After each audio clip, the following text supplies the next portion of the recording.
Je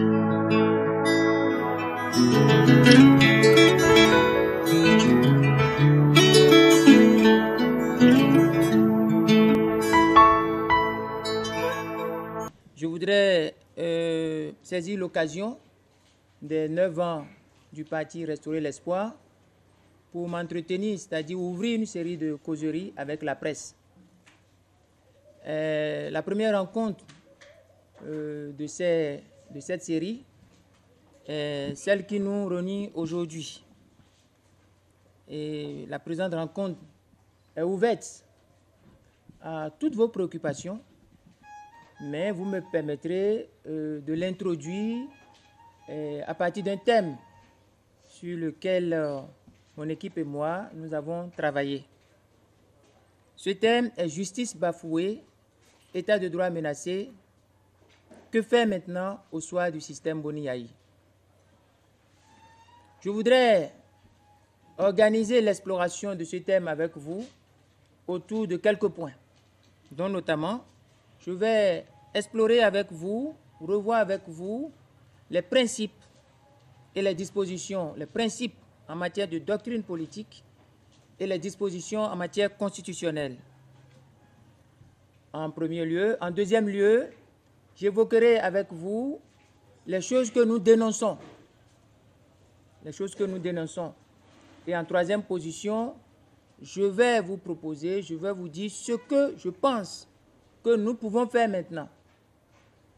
Pour être plus précis, dans la première partie, je verrai avec vous le lien entre justice et institutions sociales et je verrai avec vous le serment du chef de l'État et les obligations du chef de l'État. Dans la deuxième partie que nous avons désigné, titré ce que nous dénonçons deux choses. Nous dénonçons comment la justice est bafouée sous Boni Yayi et deuxièmement, comment de la démocratie, nous allons subrepticement vers ce qu'on appelle la démocrature. Et troisièmement, quand je parle de que faire, je vais aborder avec vous deux solutions. La première solution, c'est la réforme du système partisan. La seconde solution, c'est la réforme institutionnelle en système démocratique, de notre système démocratique libéral. Et en conclusion, j'explorerai avec vous deux questions. D'abord, quel rassemblement pour pouvoir mettre en œuvre les réformes et qui est en mesure de conduire et sur quoi nous allons nous appuyer pour savoir avec objectivité qui peut conduire ces réformes.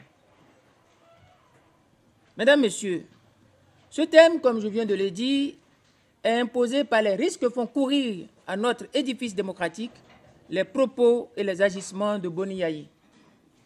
Il est à noter de façon récurrente dans les propos et les actes officiels et publics de Boni Yayi une propension au dénigrement des dispositions constitutionnelles en matière de justice, de démocratie et des principes de l'état de droit.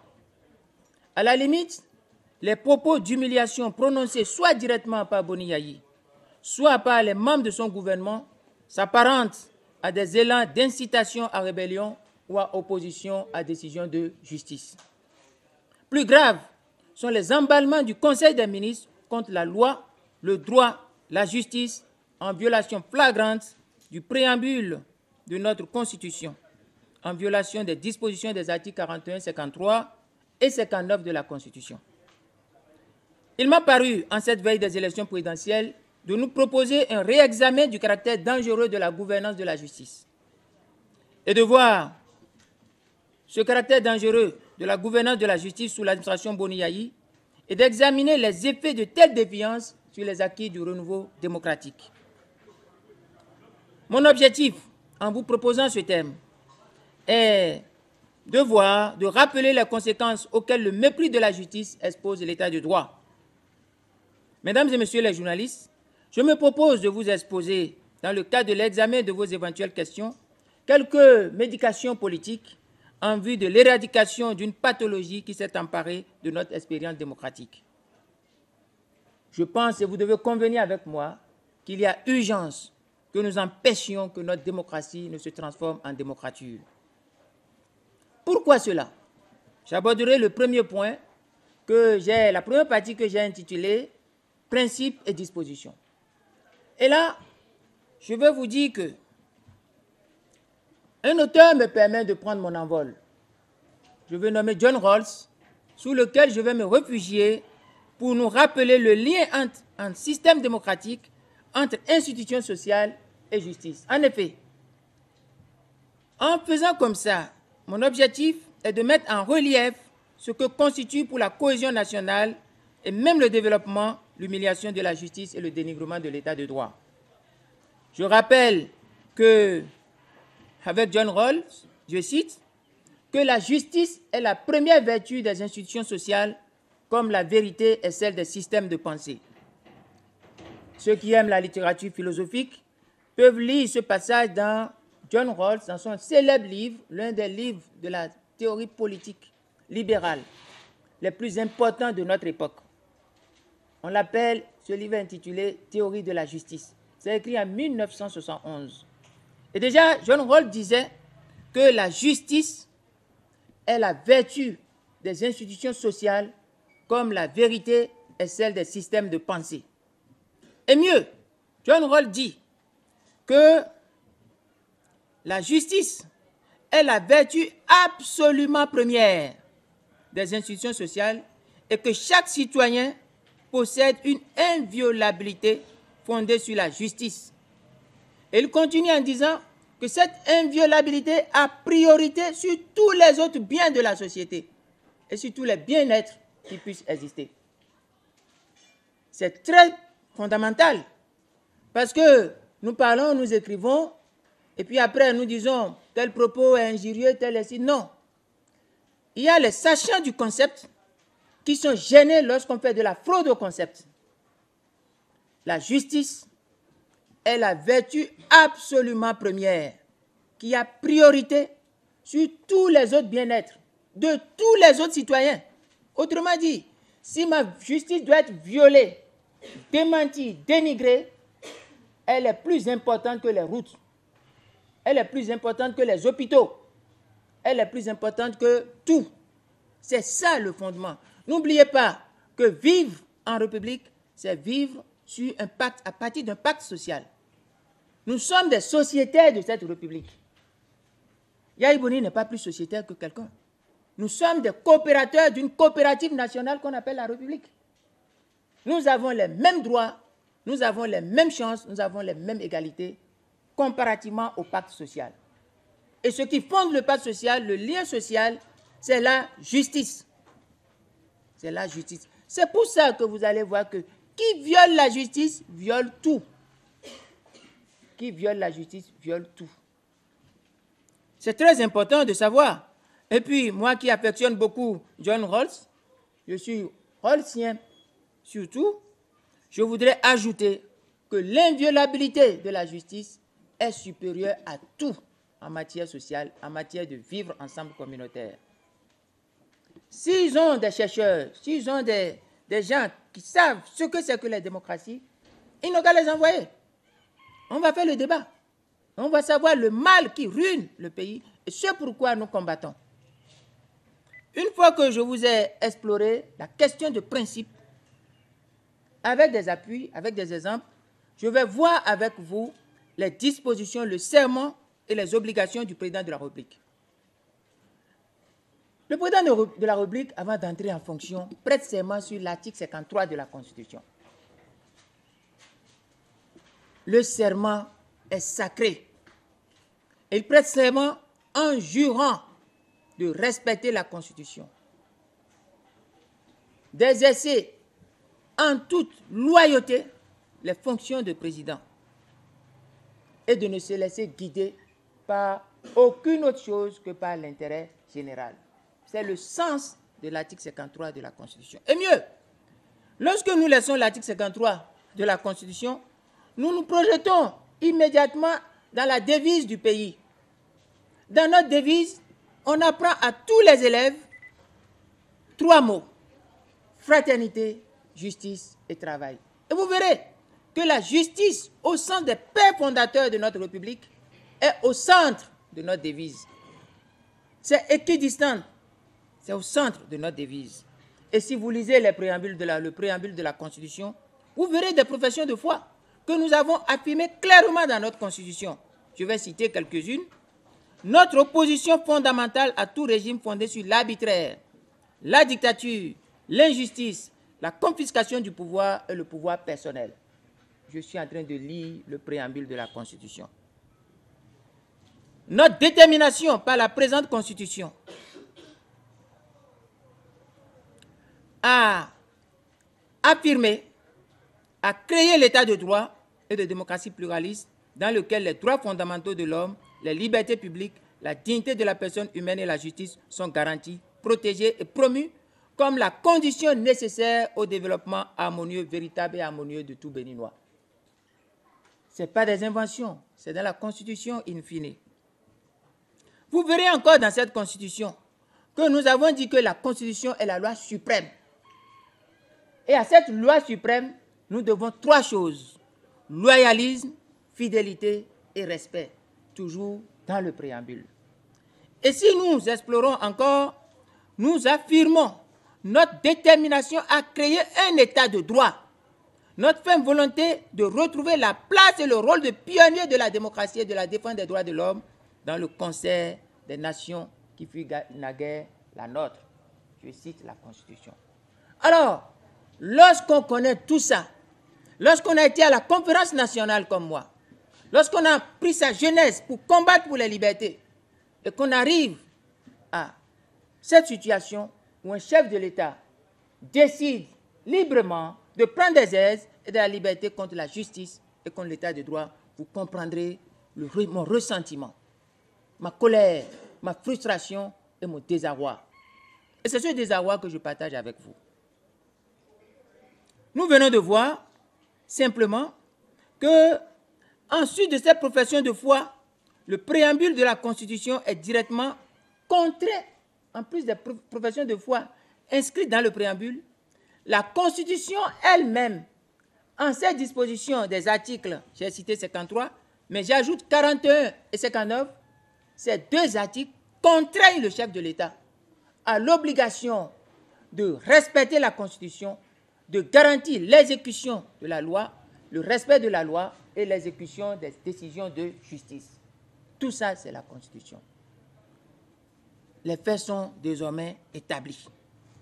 Une fois que les faits sont établis et que je viens de voir avec vous les principes qui fondent la démocratie moderne, c'est-à-dire plurielle, les dispositions de la Constitution, j'évoquerai avec vous ce que nous dénonçons. J'ai voulu un thème très terre à terre pour qu'en quittant ici, les gens ne disent pas non, c'est ci, non, non, non, non, non. J'évoque les principes, j'évoque les dispositions constitutionnelles et je vous dis maintenant ce que je dénonce. Si ce que je dénonce n'est pas juste, vous allez prendre la parole. Et vous allez dire, Monsieur Azanaï, ce que vous dénoncez est faux, ça ne s'est jamais passé dans ce pays. Et je vous apporterai les preuves. Qu'est-ce que nous dénonçons? 1. Comment la justice est bafouée par Boni Yayi. Et celui que je vais faire parler n'est pas moi. Je ferai parler l'excellent Michel Adjaka, le magistrat Michel Adjaka, président de l'UNAMAB, entendez Union nationale des magistrats du Bénin. Ce célèbre magistrat a pris des risques énormes et est en train de faire des combats courageux et osés. C'est lui qui a fait l'inventaire et qui a dit dans ses publications, dans ses écrits, dans ses adresses, dans ses interviews, qui a dit que depuis l'avènement de Yayi Boni au pouvoir, il n'a de cesse que de violer les décisions de la justice. Vous vous souvenez, le Conseil des ministres qui s'est réuni en 2007 pour s'opposer à l'exécution des décisions de justice en matière foncière. Vous vous souvenez? Vous vous souvenez des décisions de justice prises et des magistrats sont persécutés. Certains sont obligés d'aller en exil. Vous vous souvenez des procureurs qui quand même sont des procureurs de la République qui ont refusé de se mettre à l'horizontale et qu'on a dégradé, qu'on a fait radier de la fonction de magistrat. Vous vous souvenez des décisions de justice rendues et le chef de l'État se lève et dit non, ça n'engage que ceux qui ont pris cette décision. Il va jusqu'à traiter des juges de corrompus sans apporter la preuve. Et ce qui est encore grave, et que vous ne savez pas, ce même chef de l'État, en violation des accords et des traités, des dispositions constitutionnelles sur les accords et les traités internationaux, refuse de reconnaître des sentences, des décisions de justice supranationales. Alors que, dans le cas de l'OHADA, c'est le Bénin qui assure le secrétariat exécutif de l'OHADA à travers le ministre Dorothée Sosa. Ce qui est grave, le chef de l'État le dit au moment où il était président de l'UEMOA. Or, l'OHADA est un instrument privilégié du droit au sein de l'UEMOA. Et ce qui est grave, il le dit pendant que l'école supérieure de la magistrature, qui forme les magistrats et les juges de l'OHADA, est à Porto-Novo, l'instrument est à Porto-Novo. Et le chef de l'État d'un tel pays, qui est imbibé complètement dans les arcanes de l'OHADA, dit les décisions de l'OHADA ne l'engagent pas. Il ne l'a pas dit seul au cours d'un meeting. Il a dit en séance du Conseil des ministres.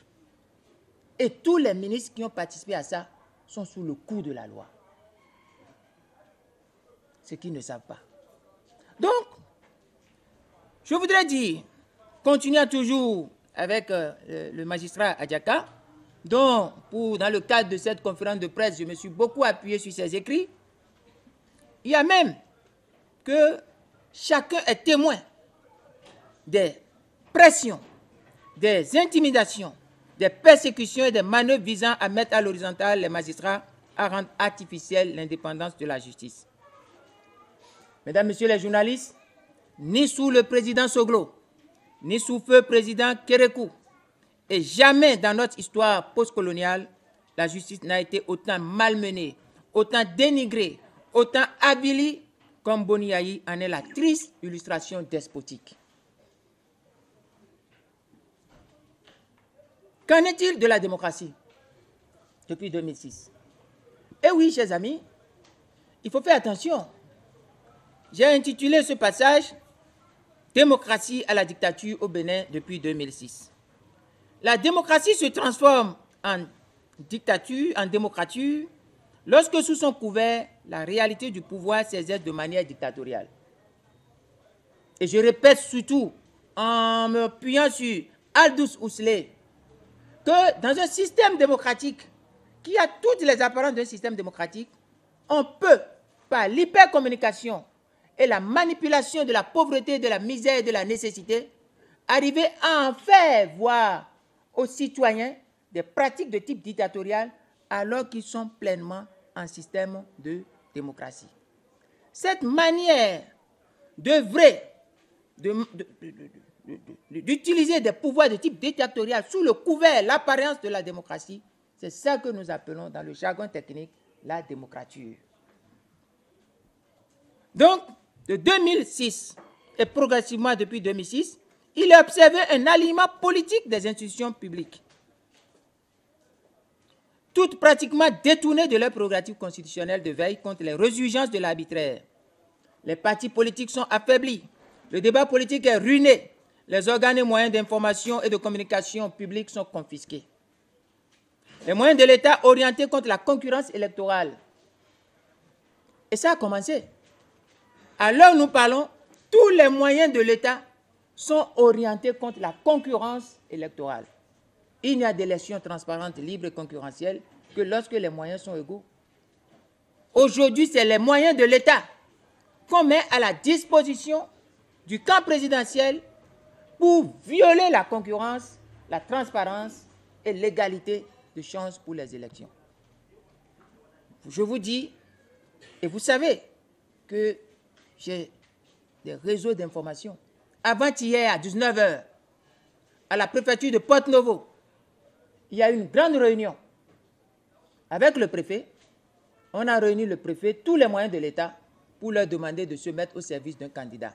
La réunion a eu lieu à partir de 19h30 avant-hier à Porto-Novo, avec le préfet de Porto-Novo. C'est inadmissible. C'est totalement inadmissible.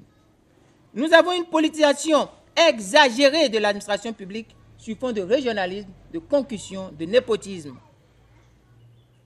Et cette politisation exagérée est rendue extrêmement dangereuse par la corruption arrogante.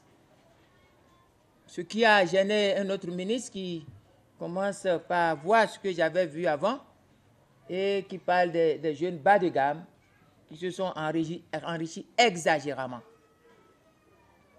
Le règne de la promotion de la médiocrité. On prend celui qui est de grade inférieur, on le positionne pour qu'il commande celui qui est de grade supérieur. Et s'il y a un tollé, on lui avance mécaniquement, arbitrairement, et sans aucun de procès des grades, de manière à ce qu'il soit artificiellement supérieur à son supérieur pour pouvoir le diriger. C'est ça le cas de Goundéon, par exemple, Louis-Philippe Goundéon. On lui a sauté des grades dans la mouvance des affaires frauduleuses, des affaires mensongères, dites de ci ou de ça. Celui qui a trouvé des drones, qui a trouvé de la radioactivité qui n'existe nulle part, encore que s'il était irradié, il ne serait pas en vie. Parce que nous qui savons un peu ce que c'est que la radiation physique, nous savons ce que c'est que l'uranium lourd, nous savons ce qu'on appelle la demi-vie et les fissurations, les irradiations. Nous savons ce qui a tué par leucémie Marie Curie, la polonaise naturalisée française, qui est pionnière dans la radioactivité. Goundéon dit que lui, il a manipulé de la radioactivité et subitement, ses gants sont transformés en jaune et il vit et il dirige. Normalement, on devait l'isoler. On devait l'isoler et le désirradier de le mettre en compagnie et à la tête des gens. C'est ça. Au Bénin, le discours du pouvoir est mensonge, fraude à la morale, falsification de tout, y compris des données statistiques sensibles. Les gens continuent de manipuler les chiffres sur l'état de la pauvreté, alors qu'ils n'ont rien appris sur ce que c'est que la pauvreté. Quand vous allez poser la question, je vais vous expliquer ce que c'est que la pauvreté. Je vais vous montrer que ce que nous sommes en train de faire, des pays ont fait avant nous. Je vais vous renvoyer à la loi qu'on appelle la loi de Spinhamland, une loi de 1795 environ. Vous allez voir les conséquences de cette loi en Angleterre, et ce que les Berkshire ont fait finalement. Donc, il y a une aggravation, on manipule tout, parce que les médias ont pris la place au sein de la société. Il y a la ruine et l'humiliation des talents. C'est inadmissible. Le Bénin a des intelligents. Et Cerise, on théâtralise tout. Tout est théâtre. Tout est théâtre. Et Cerise sur le gâteau, l'évocation de la terreur par Boni Yayi lui-même. C'est lui-même qui évoque, qui appelle la terreur lorsque il y a des expressions contraires d'insoumission à sa volonté. Si quelqu'un développe des caractères d'insoumission à Yayi, Yayi invoque la terreur. Il invoque la terreur. J'ai les moyens de faire du mal. 1er août 2012. Je peux leur faire du mal. Je vais les détruire. Est-ce que lui, pris individuellement, peut détruire quelqu'un? S'il ne se réfugiait pas sous les appareils de l'État, qui peut détruire? J'ai coutume de dire que même mon petit chien, il ne peut pas le détruire. Les assassinats, les enlèvements, les disparitions, les persécutions et les exils de tout genre contre les rares audaces d'insoumission à la clochardisation de la République. La menace est à son comble. J'évoquerai avec vous que faire maintenant. Je rappelle, en guise de pédagogie, que j'ai posé des principes, j'ai posé des dispositions, j'ai dit ce que je dénonce, la justice bafouée, la démocratie clochardisée. Et maintenant, je vais vous dire ce que nous devons faire maintenant. Parce que un diagnostic n'a de sens que lorsqu'on a la thérapeutique pour essayer d'éradiquer le mal. Je dois vous dire ce que nous pensons faire maintenant. La persécution de la démocratie moderne et les offenses à la justice observées ces 10 dernières années au Bénin ont été possibles à cause de la faiblesse du système partisan et du déséquilibre interinstitutionnel entre le pouvoir exécutif et l'ensemble des autres pouvoirs, pris isolément ou collectivement.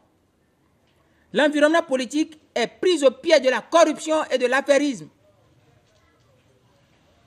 Et cette corruption et cet affairisme, la proximité de cet environnement politique avec la corruption et l'affairisme a servi de terreau à l'aggravation de la déconfiture qui menace plus que jamais la classe politique elle-même et l'ensemble de l'héritage de la conférence nationale. Ce que je vous dis, allez l'écrire quelque part. Nous sommes à un carrefour où la classe politique est affaiblie, les partis politiques sont affaiblis, les institutions sont dénaturées, détournées de leur mission première. L'environnement politique est pris au piège par l'affairisme, la corruption, ce qui fait que tout le monde se laisse acheter, tout le monde devient achetable. Il n'y a plus l'honneur, il n'y a plus la référence. Personne n'est capable de dire non à l'imposture, à ce qui est mauvais. Nous sommes à un tournant où ce qui se passe est à la fois dangereux pour la classe politique et dangereux pour l'héritage de la conférence nationale de février 1990. Plus urgente que tout, deux réformes me paraissent nécessaires, voire incontournables. Il faut un réexamen du système partisan et il faut un rééquilibrage du système institutionnel démocratique. C'est ça, les deux choses. Parce qu'il faut un rééquilibrage des institutions démocratiques qui ont révélé leurs limites face aux agressions, j'allais dire, de type dictatorial, perpétrées en permanence contre elles tout le long du mandat de Boni Yayi. Vous vous souvenez de cette fameuse mise sous éteignoir des institutions qui consistait à créer la conférence des présidents des institutions. Les institutions sont conçues pour être séparées. Le dialogue interinstitutionnel est prévu dans le chapitre 2 de la Constitution. Le chapitre 2. On a prévu les rôles et les mécanismes par lesquels il y aura des dialogues, des échanges entre les institutions. Boni Yayi met tout ça en veilleuse, convoque et crée une structure qu'il appelle conférence des présidents d'institutions. Et à coup de cette conférence, qu'on met la pression et qu'on met sous éteignoir les institutions, on les détourne de leur mission de veille contre les résurgences des pratiques arbitraires. Je pense qu'il y a deux choses, je viens de dire, la réforme du système partisan. Qu'est-ce que je propose dedans? Que je vais échanger avec les autres de la classe politique. Il faudra revoir les critères de la représentativité des partis politiques par l'élaboration des paramètres qui puissent aider à leur non-régionalisation, à leur non-personnalisation, à leur non-transformation en propriété privée et personnelle, à leur non-utilisation comme fonds de commerce. C'est ça l'urgent. Il faut que les partis politiques soient dépersonnalisés, dérégionalisés. Ce mot n'existe pas, c'est pourquoi j'ai parlé de non, non, non, non. Mais pour parler un français terre à terre, il faut dépersonnaliser. Il ne faut pas qu'un parti politique soit la propriété d'une personne. Il ne faut pas qu'un parti politique soit l'apanage d'une région, d'une ethnie. Il ne faut pas qu'un parti politique soit la propriété, serve une cause personnelle privée. Ce n'est pas bon. Il faut le faire nécessairement. Il faut arriver à mettre le cap sur des partis politiques forts, dotés de statut d'entité d'intérêt public. Il faut que quand on voit le parti politique A, qu'on puisse savoir que c'est une structure d'intérêt public. C'est ça qui fait la grandeur des grandes nations. L'Allemagne, les CDU et autres, c'est des partis politiques réputés d'intérêt public. Il y a en leur sein une démocratie et l'État finance leur activité. C'est des partis politiques de ce genre que l'État doit financer conséquemment. Si un parti est d'une région, ce n'est pas un parti national. Ce n'est pas possible. Lorsqu'un parti finit l'élection et qu'il n'a aucun résultat, il n'est pas un parti. Il n'est pas un parti. Il peut continuer à exister, mais il ne peut pas bénéficier du soutien de l'État. Il rentrera dans le cercle des partis qui bénéficient du soutien de l'État lorsqu'il réussit à remplir des critères que nous allons définir. Pourquoi je le dis? Je le dis parce que si dans un pays, dans un système démocratique, les partis politiques qui ont vocation à animer la vie politique au terme de la Constitution sont faibles, l'animation de la vie politique est faible. Si l'animation de la vie politique est faible, le système politique est faible. Si le système politique est faible, il est un terreau pour se transformer en démocrature. C'est tout.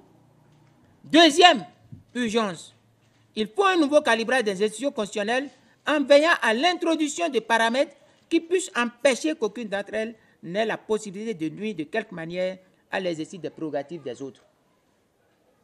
Aujourd'hui, le pouvoir présidentiel tel que conçu peut nuire à l'exercice des prérogatives des autres pouvoirs. Regardez la RAC. Regardez le président de la RAC et son fonctionnement. C'est une institution, ça? Ce n'est pas une institution. Et il faut des gens dans la République pour le dire. Je ne suis pas journaliste, on ne peut pas me suspendre. On ne peut pas. Regardez, depuis qu'on a installé Adam Bonitasi, depuis, regardez, c'est une institution dans un système démocratique chargée de veiller au libre accès de tout le monde aux médias publics. C'est ça?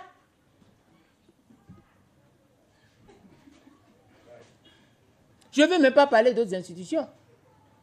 Je ne veux pas parler d'autres institutions. Presque toutes les institutions sont à l'horizontale. C'est pourquoi, dans ce passage que je propose, je voudrais dire quelque chose. Je demande que nous interrogions la phénoménologie de l'exercice des prérogatives du pouvoir présidentiel dans le contexte constitutionnel actuel. Il faut que nous interrogions, nous reprenons le phénomène de l'exercice du pouvoir présidentiel sous Boni Yayi. Que nous psychanalysions ce phénomène, que nous l'interrogions, que nous l'éprouvions pour chercher ce qui a rendu possible l'existence de pouvoirs cachés ou réels. Il existe des pouvoirs cachés ou apparents qui ne sont pas inscrits ni dans la lettre, ni dans l'esprit de la Constitution, mais que Boni Yayi réussit à trouver pour pouvoir nuire à l'ensemble de l'édifice. Si on prend des chercheurs, on doit trouver ces passages. Et le but consiste à cerner les raisons apparentes ou cachées qui ont rendu possible l'existence de pouvoirs apparents ou cachés dont use et abuse manifestement Boni Yayi depuis 2006. Il s'agira d'inventer, d'institutionnaliser des moyens de coercition par lesquels aucun artifice ne pourra dénaturer impunément la lettre et l'esprit de nos options constitutionnelles. Le chantier que nous devons ouvrir aujourd'hui est là. Nous ne pouvons pas continuer de laisser nos institutions dans de tels états. Conclusion, j'ai proposé que, ayant observé les principes, les dispositions, ayant dit ce que je dénonce et ayant annoncé les réformes, la nécessité de réformes, je voudrais vous dire maintenant ma conclusion en guise de leçon ou en guise d'appel. Deux questions me paraissent pertinentes. La première, c'est comment rassembler. Parce qu'il faut une équipe pour mettre en œuvre les réformes. Comment rassembler? La seconde, et avec qui coordonner la large coalition en vue de la réalisation des réformes identifiées. Le tout ne suffit pas de rassembler. Qui peut incarner, qui peut conduire à terme ce rassemblement au service des réformes qui vont réhabiliter la classe politique, réhabiliter la démocratie et mettre notre pays sur les rails du développement. C'est ça ce que nous allons voir. La réponse à ces deux questions se trouve dans l'interrogation du 19 mai 2015. Pour savoir la réponse à ces deux questions, chacun d'entre nous doit interroger le 19 mai 2015. Qu'est-ce que le 19 mai 2015? Le 19 mai 2015 est la libération du pouvoir législatif au Bénin. Vous vous souvenez de l'élection de Maître Moumbédi au Péchoua cette nuit du 19? C'est là où nous avons mis le cap sur la libération du pouvoir parlementaire. Et je crois que le 19 mai 2015 garde tous les secrets de ce qui se passe maintenant et renseigne mieux sur ce qui objectivement est bon pour l'intérêt général. Nous ne pouvons pas savoir, nous ne pouvons pas aller où est l'intérêt général, où veut l'intérêt général, si nous ne prenons pas le 19 mai 2015, si nous ne l'analysions pas, si nous ne tirons pas tous les secrets et tous les enseignements du 19 mai. Le 19 mai garde, je l'ai dit tantôt, tous les secrets qui ont rendu possible la libération du pouvoir législatif et renseigne sur ce qui est bon objectivement pour l'intérêt général. Tous les démocrates sincères le savent et point n'est besoin de les en convaincre. Au-delà du folklore, des kyrielles, des myriades de candidatures, nous savons tous qu'il y a deux camps en face. Il y a le camp dit de la dictature, dit de développement, le camp de Boni Yayi, et le camp des démocrates. Tout ce que vous voyez, les candidatures réelles, pertinentes, objectives, frelatées ou quoi que ce soit, toutes ces candidatures sont réparties dans deux camps. Le camp de la dictature dite de développement, le camp de Boni Yayi, c'est-à-dire ceux qui sont lassés de la démocratie, ceux qui ne veulent pas la démocratie, ceux qui pensent que notre démocratie est Nescafé, ceux qui pensent que la démocratie ne nous convient pas, ceux qui pensent que seule la dictature peut amener au développement. Ce camp est le camp de Boni Yayi. Tout ce que vous voyez comme candidat, un groupe est dans ce camp. L'autre camp, c'est le camp des démocrates qui ont rendu possible la libération du pouvoir parlementaire. Il n'y a pas trois camps. Il n'y a pas trois camps. Donc, je disais bien, au-delà du folklore général, deux camps se positionnent en principal à la veille des échéances présidentielles. Le camp de la dictature dit de développement conduit par Boni Yayi en personne et le camp des démocrates soucieux de la préservation des acquis du renouveau démocratique. C'est pourquoi les démocrates doivent retenir comme indispensable à la survie de la classe politique à moyen et à long terme et à la sauvegarde de la démocratie et de l'état de droit l'appui sur les raisons qui ont rendu possible le 19 mai 2015 pour pouvoir garantir une victoire historique dès février prochain. Et je vais, en attendant que vous nous posiez des questions, vous dire quels sont les secrets et les non-dits du 19 mai 2015. Le 19 mai 2015, ce qui s'est passé n'a été possible que grâce aux grands sacrifices, aux concessions, au consensus que l'ensemble des opposants a essayé de réaliser en leur propre sein. C'est le premier ferment, ça. Il y a deux facteurs qui ont rendu possible la victoire de la libération du Parlement. Des démocrates, voyant le danger en face, ont fait violence sur eux-mêmes, ont fait des sacrifices et des concessions pour se mettre ensemble. C'est le premier pas. Mais le deuxième pas découle d'une autre vérité que je vais vous révéler et que vous connaissez. C'est le rôle majeur joué par Patrice Talon. C'est un rôle majeur. Et ce rôle a permis de donner un sens, une signification au sacrifice de l'ensemble des opposants. J'étais au cœur des manœuvres. Et je sais de quoi je parle. C'est très important. Le 19 mai, la conjonction de deux facteurs. Un premier facteur qui est la prise de conscience qu'il y a un danger à libérer le Parlement. Et cette prise de conscience faite, l'ensemble de la classe politique s'est réunie, opposante s'est réunie, et il y a eu le génie d'un homme qui a essayé de féconder, de donner un sens à cet effort, à ce sacrifice de l'ensemble de la classe politique opposante. C'est ça qui a permis le résultat que nous avons. Je pense, et nous pensons, au sein du parti Restaurer l'Espoir, que la victoire en 2016 doit s'appuyer sur les raisons qui ont permis la victoire du 19 mai. Il y aurait les raisons qui ont rendu possible la victoire du 19 mai, c'est passé certainement à côté de la victoire en avril 2016.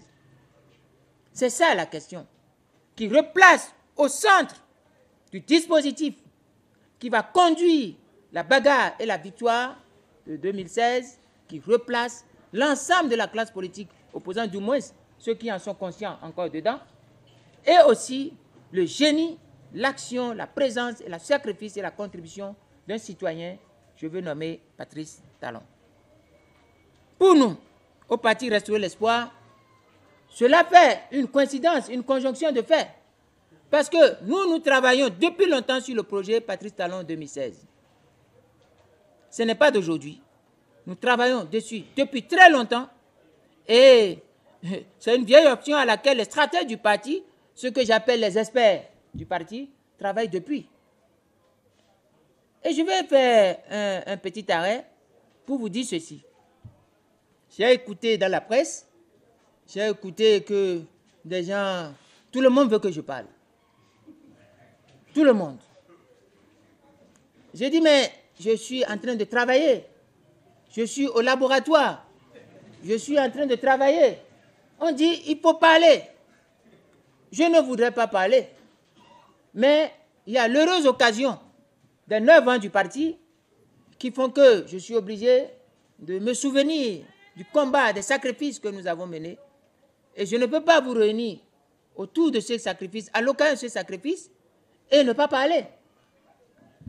C'est pour ça que je devance les faits, pour vous dire, quand nous, au Parti Restaurer l'Espoir, nous parlons du projet Patrice Talon, ce n'est pas un nouveau projet.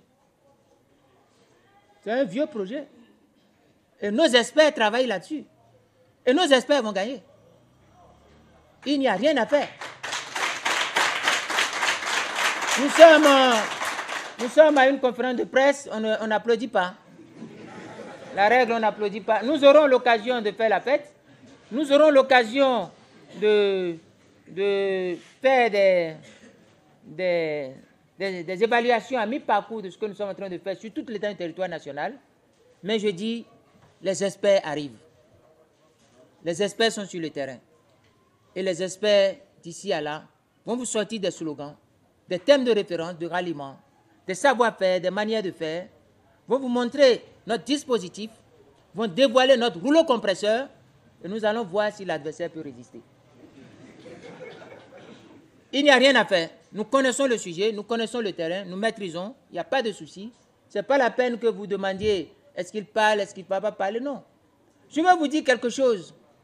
J'ai fait ma première rencontre pour le projet Yahi Boni 2006, le 5 avril ou le début avril 2004. Nous avons travaillé sérieusement, sans rien dire, mais c'est seulement le 8 février 2006 que nous avons fait la déclaration officielle à l'hôtel Sheraton pour dire que nous soutenons Yahi Boni en 2006. L'histoire est là. Vous savez que dès que Yahi Boni est arrivé, il a commencé par faire des développements de type dictatorial et je l'ai attaqué. Et il y a eu une brouille entre nous. Et nous nous sommes revus et discutés, trouvé un arrangement où je lui ai dit que la FCBE c'est du pipeau et qu'il faut créer l'UMPP en 2008-2009. Le protocole UMPP a été signé en novembre ou septembre 2009.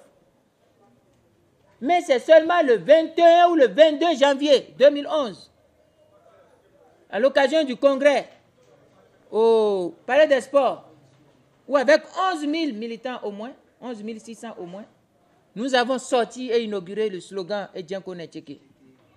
C'était le 22 ou le 21 janvier. 22. Le 22 janvier. Le samedi 22 janvier. Et le 29, Yahi Boni a fait l'investiture. Alors, pourquoi les gens qui ne connaissent pas l'histoire crient?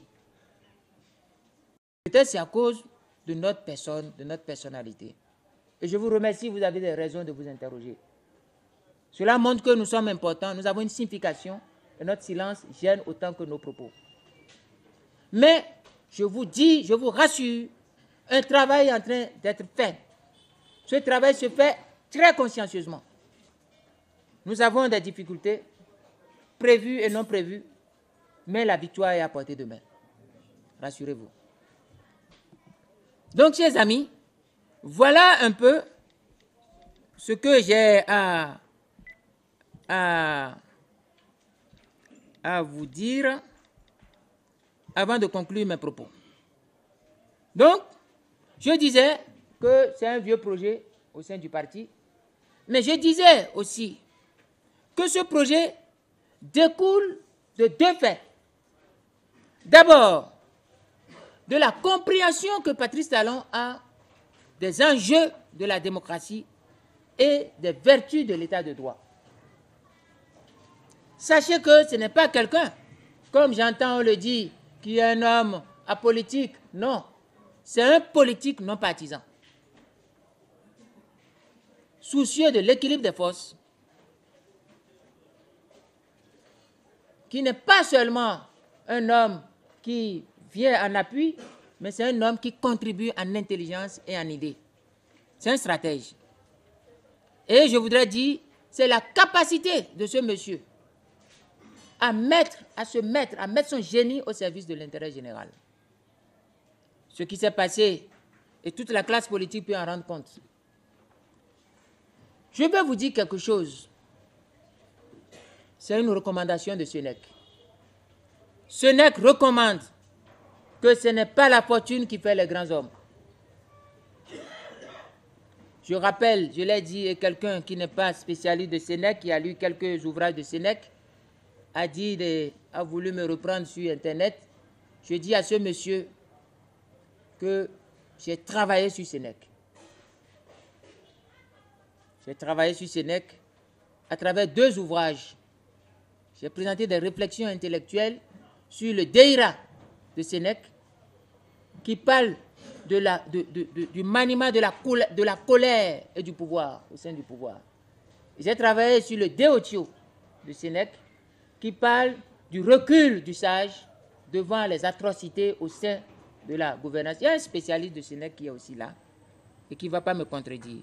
Donc je dis, ce n'est pas la fortune qui fait les grands hommes. Ce n'est pas la fortune que nous devons suivre. La fortune réelle ou supposée de talent ne m'intéresse pas. Et ce n'est pas ce qui doit intéresser. Ce qui intéresse, c'est sa capacité, sa compréhension des enjeux de la démocratie, sa perception des vertus de l'état de droit, des principes de l'état de droit, et le souci qu'il a à mettre son génie au service de l'intérêt général. Ce que je demande de suivre, c'est le génie de cet homme que j'ai vu en acte au service de la libération du Parlement le 19 mai. Chers amis, mesdames, messieurs, voilà la longue introduction liminaire que j'ai à faire, tout en commentant un peu mon texte que je n'ai pas pu lire à cause de la disposition de vos micros, mais un texte à partir duquel je vous ai donné la quintessence de mon opinion, que j'ai résumée, que je rappelle de manière pédagogique. Justice bafouée, démocratie menacée, que faire maintenant? Je l'ai évoqué à travers un plan en 3 chapitres. Dans le premier point, j'ai parlé des principes et des dispositions. Dans les principes et les dispositions, j'ai évoqué avec vous les principes, m'appuyant sur John Rawls, et j'ai évoqué avec vous les dispositions, m'appuyant sur la Constitution. Dans la deuxième partie, que j'ai dénoncée, que j'ai appelé ce que nous dénonçons, je vous ai montré comment la justice est bafouée, et je vous ai montré comment la démocratie est menacée. Dans la troisième partie que j'ai dénoncée, j'ai baptisé « Que faire maintenant ?», je vous ai dit les 2 options. La première, réforme des systèmes partisans. La seconde, réforme du système interinstitutionnel par récalibrage. Et enfin, comme un sujet d'actualité, je vous ai parlé en conclusion de 2 questions. D'abord, quel rassemblement? Je demande de nous appuyer sur le type de rassemblement qui a rendu possible la libération du pouvoir législatif et qui conduit, je vous recommande, un homme d'exception dont le génie a contribué à la victoire de la libération du Parlement le 19 mai 2015. Je vous ai dit ma prise de position qui n'est pas nouvelle. Ma prise de position n'est pas nouvelle. Sur le projet Pakistan n'est pas nouvelle. C'est un vieux projet sur lequel je travaillais. Et je remercie beaucoup ce qui se passe aujourd'hui où le candidat, M. Pakistan lui-même, qui se positionne, je le remercie beaucoup. Je vous ai dit c'est un vieux projet. Je vous ai dit que les experts, ceux que les stratèges du parti, ceux qui amicalement nous appelons les experts, travaillent là-dessus. Je vous ai dit que nous allons sortir des slogans que jamais vous n'avez vus. Des slogans qui vont ébranler même les pseudo-convictions des adversaires. Et je vous dis, nous avons déployé une stratégie telle que l'adversaire ne pourra pas contenir. Et c'est ça, il ne peut pas. C'est ça qui fait qu'il utilise des subterfuges. On a attrapé tel dossier en tel pays, telle justice à telle chose, tel ne sera pas candidat, candidat importé, candidat falsifié, candidat... Non, il ne pourra pas. Il est aux abois. et son camp sera complètement démantelé. Son camp sera en lambeaux et il ne restera plus rien. Donc, nous demandons aux autres de se rallier rapidement. Ils ont intérêt à être ralliés et afin qu'on ne les désarme pas. Ils ont intérêt à venir rapidement pour rentrer dans le rang, parce que s'ils tardaient, on viendra. On viendra, c'est sûr. Rien ne va nous arrêter. Parce que le pays n'a pas besoin d'une dictature. Nous avons des jeunes qui ont souffert, qui ont perdu leur vie. Nous étions leurs professeurs, leurs enseignants. Nous étions aussi leurs parents. Voilà ce que j'ai à vous dire. Voilà ma conviction que je vous exprime. Je continue, je finis en remerciant tous ceux qui ont fait des sacrifices immenses pour le parti. Un parti jeune, un parti sans moyens, un parti avec les moyens de bord, mais qui fait la fierté de ses militants, qui ambitionnent d'être utile à l'intérêt général. Je vous remercie. Je voudrais saluer les 9 ans du parti Restaurer l'Espoir. Je voudrais saluer la qualité intellectuelle, hautement intellectuelle de l'intervention de ce soir. C'est pour cela que je vous appelais professeur. À ce soir, nous n'avons encore aucune orientation de ce grand parti qui a fait tous les combats. Lorsqu'ils se sont rassemblés pour s'appeler une nouvelle, la nation, les Ségourous, à ce soir, ils peinent à indiquer une direction à leurs militants.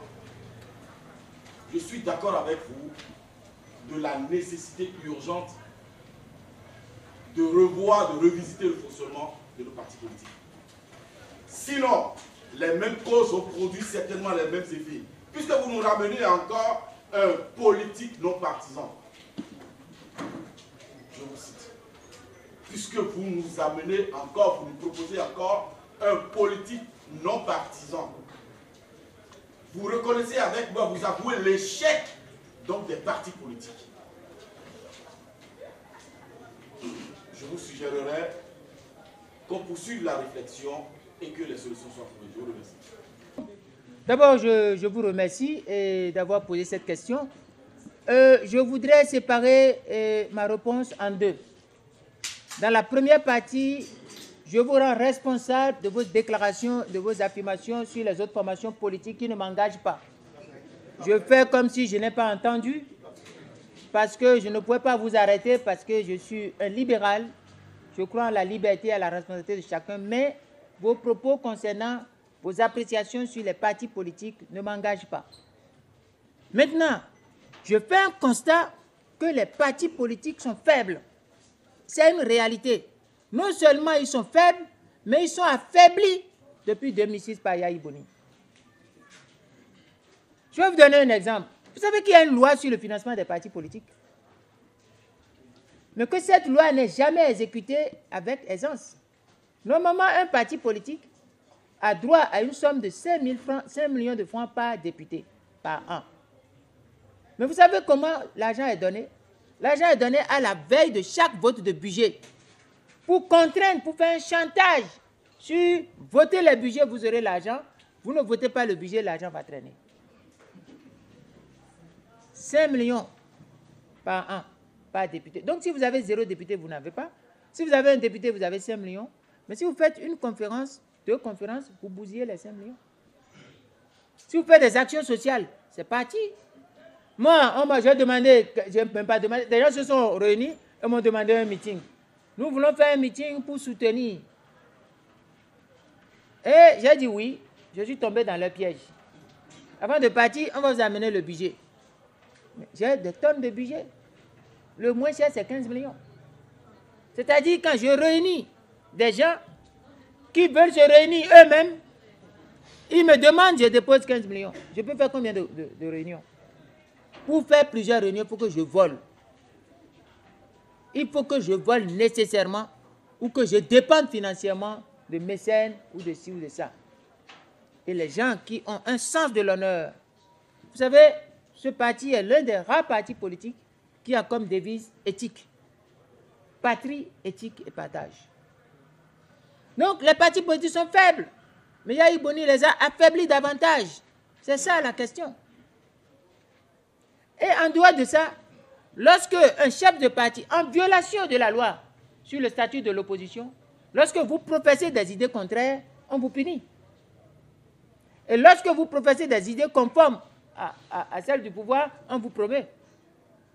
Vous savez, l'autre qui criait Yahi Boni, si, et puis il est devenu, il a crié tout de suite, et puis il est directeur d'un grand projet, ainsi de suite. Donc, c'est ça la question. Dans un système démocratique, nous devons veiller à rendre forts les partis politiques. Mais la démocratie interne au sein des partis politiques est ce qui va être les moyens, les outils des militants. Parce que si je suis militant et que je suis contre le chef et que bon, on va m'exclure, ça pose un problème. Et c'est le professeur Rudy Ayanout qui a dit qu'en politique, il y a 3 types d'intérêts. L'intérêt général, l'intérêt des groupes, qu'il appelle intérêt privé, et l'intérêt personnel. C'est-à-dire ma personne. Je suis un aide d'intérêt en tant que personne. Mon parti a des intérêts privés. Les hommes d'affaires, le clergé même, le clergé catholique a des raisons. Le clergé céleste en a. Le clergé traditionnel en a. Tous sont des intérêts. Même tous les clubs de la société ont des intérêts. C'est ça qu'on appelle les intérêts privés. Si vous êtes, ce que Ayanout recommande, c'est que le politique d'exception, c'est celui au carrefour du conflit des intérêts, arrive à choisir, à prendre raison, à donner raison à l'intérêt général, sans se faire disparaître, sans se laisser détruire. Parce que si vous êtes détruit, c'est fini. Vous suivez, je ne veux pas parler, faire ingérence dans les affaires politiques d'un pays, mais vous suivez ce qui est arrivé à une dame et à son chef, qui a été obligé de quitter le poste de numéro 2 du parti. Voilà. Je ne sais pas si j'ai répondu à vos questions. Je vois qu'il faut mettre le cap sur des partis politiques qui peuvent avoir le statut de structure d'intérêt public et qui reçoivent de lourds financements de l'État et qui doivent rendre compte aux comptables vérificateurs de l'État de leur gestion. Si le parti prend 100 francs, le parti doit rendre compte aux comptables vérificateurs et doit pouvoir dire voilà comment j'ai utilisé. Et si malgré ces moyens, le parti perd les élections, le parti perd les moyens. Je suis Marc Moïse. Ouais. Les Open. Ouais, voilà. Est-ce que de tout votre parcours politique, vous avez connaissance que la France joue un rôle dans l'élection du président de la République du Bénin? Et en 2016, selon les informations, tout ce qui se dit, est-ce que la France aura un rôle à jouer en 2016? Merci, monsieur le président. Je vous réponds et je vais vous dire 2 choses. Amicalement, hein, ce n'est pas pour vous frustrer ou pour faire cela. Débarrassons-nous du complexe du colonisé.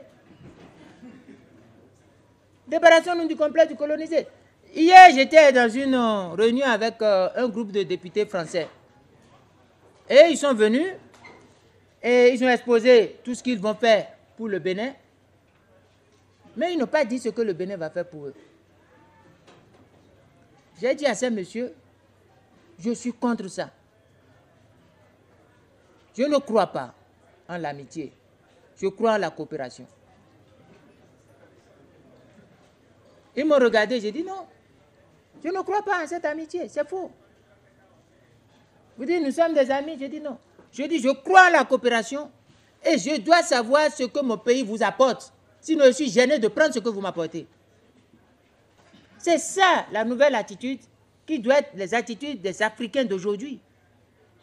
Si nous sommes toujours dans le complexe du colonisé, toujours en attendant, j'ai dit à ces messieurs français, mais je vous connais, je connais un peu Paris, je connais la France.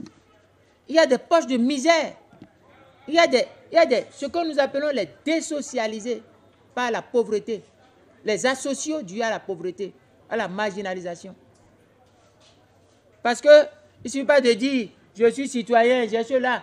Vous pouvez être citoyen et désocialisé. Parce que vous n'apportez rien à la société, vous êtes des exclus de la société. Donc, j'évoque ça pour dire, la France n'influencera les élections d'un pays que lorsque les citoyens de ce pays lui en donnent l'occasion. C'est ça. J'ai mis sur Internet, il y a quelques instants, une citation de qui, je ne sais pas, j'ai oublié momentanément son nom, et qui a dit que le nègre, c'est celui qui est prêt à vendre père, mère et enfant. Et même voisin. Une citation de 1600 et quelques 1700. C'est pour dire que nous nous mettons dans un complexe. La France ne nous imposera personne, sauf si nous-mêmes, nous lui donnons l'occasion de nous imposer la personne. C'est toujours comme ça. La France développe des stratégies pour exister, survivre et dominer. Si vous faites agneau, les lions vont vous dévorer. C'est tout. Moi, je ne peux pas répondre autrement. En tant que politique, je ne peux pas enseigner aux enfants que c'est la France qui, maintenant, va leur choisir leur président. La France ne me choisira pas mon président. Si le président qui est là ne remplit pas à mes yeux la condition pour l'intérêt général, je combattrai et vous me connaissez. Je vais faire le combat. Je ne renoncerai pas à la bravoure, à la vigueur, au caractère valeureux de mes ancêtres. L'hymne national, quand ça résonne, ça doit nous raconter l'histoire. Ça doit nous appeler à notre rôle. Accourez vous aussi, bâtisseurs du présent. C'est un appel. Je ne pense pas que la France puisse imposer qui que ce soit. La France peut avoir des prétentions, la France peut avoir des stratégies, la France peut avoir des préférences, mais nous devons opposer notre préférence à la préférence éventuelle française que je ne pense pas, je ne suis pas sûr que la France puisse continuer à faire de telles rêveries. C'est le peuple qui décide. Toutefois, un peuple qui se fait mouton sera dévoré par les autres qui se font lions. Oui. Deux questions. Je voudrais savoir, que répondez-vous à ceux-là qui pensent qu'entre vous et maître professeur Gbagbo, vos chiens ne chassent plus ensemble? Puisqu'il y a longtemps, on vous a vu en public. La dernière fois, moi, je vous ai visité au cours de la rencontre de M. Patrice Talon et où vous avez fait une brève intervention. Qu'est-ce que vous répondez à ceux-là qui pensent qu'il y a une guerre de leadership entre deux? La seconde question, j'ai toujours refusé de succomber à cette tentation de croire que les acteurs politiques de mon pays sont toujours attentistes à 2 mois des élections, quant au débat politique dans leurs différentes phases. Mais je viens de constater que vous me demandez, vous donnez raison à ceux-là qui pensent que les débats politiques n'ont pas place actuellement à 2 mois des élections. Vous n'êtes pas un amateur en politique. Je vais vous demander quelle est-il fait de cette situation. Quand à 2 mois de l'examen, que dis-je, des élections, la population ne sait réellement vers quelle direction se dirige le vent de l'actualité. Merci. Je vais répondre aisément à vos questions. Je ne prends pas la dernière, votre chute. Ceux qui ne savent pas la direction du vent, c'est ceux qui sont en train de spéculer, de se vendre sur le marché de la spéculation, de la vente de soi-même, ce que des gens appellent le mercato. C'est ceux-là, grands ou petits, adultes ou enfants, intelligents ou ignorants, politiciens ou politicards ou politiques, certains sont en train, c'est ceux-là qui donnent l'impression qu'ils ne savent pas. Sinon, chacun sait. J'ai dit qu'il y a 2 camps. Chacun sait ce qui se passe dans le pays. Il y a 2 camps en face. Il y a ceux qui pensent que c'est Boni Yayi qui va continuer après 2016. C'est clair. Il y a ceux qui disent que c'est un danger pour la République, pour l'intérêt général. C'est les 2 camps. Vous savez, moi je suis dans le camp qui pense que Yayi Boni, son système doit prendre fin. Si je voudrais paraphraser un peu la phrase d'un célèbre père à son âme, pour moi, il s'agit de liquider définitivement la politique dite du changement à refondation, ses corollaires, à travers ses structures, ses mécanismes et les modalités qui la portent. Je ne veux pas dire les hommes, parce qu'en ce moment, on disait les hommes, parce qu'on les liquidait. Je ne parle pas de liquider les hommes. Moi, je pense, de l'autre côté, s'il y a des gens qui voient, il faut croire en la perfectibilité du genre humain. Si des gens ont cru que ça ne va pas et viennent, c'est bon. Ceux-là, pour nous, il n'y a aucune confusion. Il y a aussi le bas peuple, comme je vous l'ai dit. Il y a des gens qui veulent manger, la misère ambiante. Vous savez que la pauvreté, l'indice de la pauvreté a augmenté, que le pourcentage de la pauvreté a augmenté. Ma prochaine sortie sera sur la persistance de la pauvreté face à l'impasse de la gouvernance des microcrédits. Ce sera un thème technique dans lequel nous allons analyser la pauvreté, ses variantes, ses mécanismes, son fonctionnement, les divers types de pauvreté, et nous allons voir l'impasse que constitue la politique des microcrédits. L'assistanat n'a jamais développé un peuple. Personne, l'assistanat fait des adultes assistés. Il faut libérer les énergies. Ce n'est pas la libération et la lutte que les droits sociaux ont été acquis, que le travail s'est amélioré.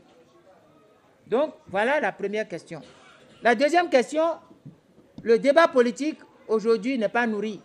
Mais la politique n'est pas un jeu d'enfant. La politique procède de calcul aussi. Ça procède de calcul. Ça procède de rapports de force. Ça procède de ce qu'on attend. Que la classe politique soit faible, c'est un constat. C'est les traces des 10 années. Les 10 années ont laissé des traces. Je ne veux pas trop développer, mais vous savez de quoi je parle. Si l'enjeu est de se débarrasser du pouvoir nocif, dangereux et pervers de Boni Yayi, notre conception doit tirer des leçons de ce qui s'est passé le 19 mai. Le 19 mai, il y a beaucoup qui voulaient être président de l'Assemblée. Il y a beaucoup qui voulaient être questeurs. Il y a beaucoup qui voulaient des postes.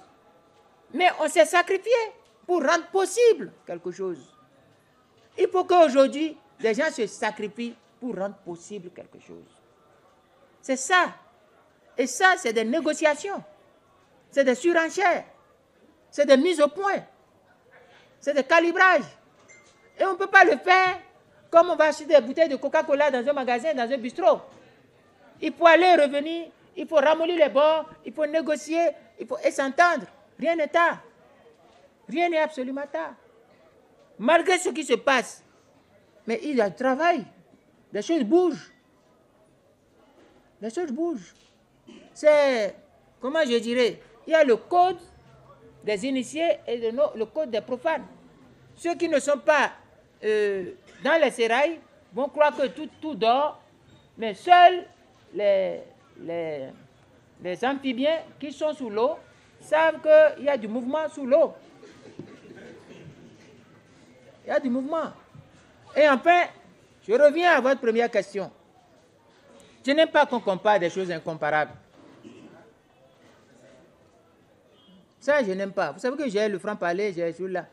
Qu'est-ce qui consiste à comparer un acteur public à un autre acteur public, qui plus les deux sont du même camp?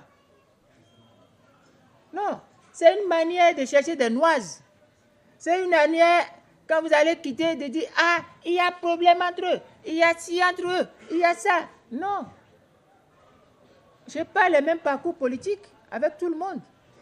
Je ne peux pas me comporter de la même manière que tout le monde. Je ne vois pas.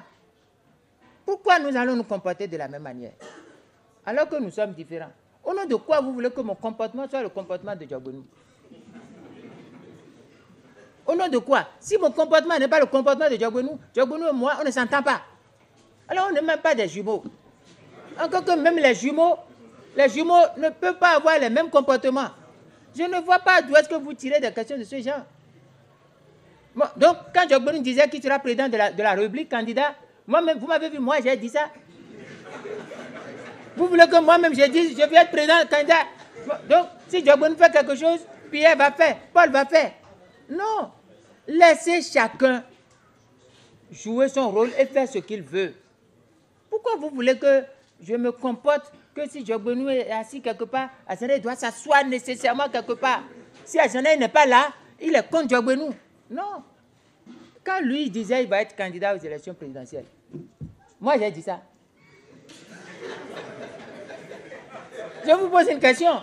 Ou bien ce n'est pas une question. Mais au nom de quoi vous voulez que quelqu'un qui n'a pas dit ça se comporte de la même manière que quelqu'un qui a dit ça? Non, moi je ne comprends pas. Ou bien, moi je ne comprends pas.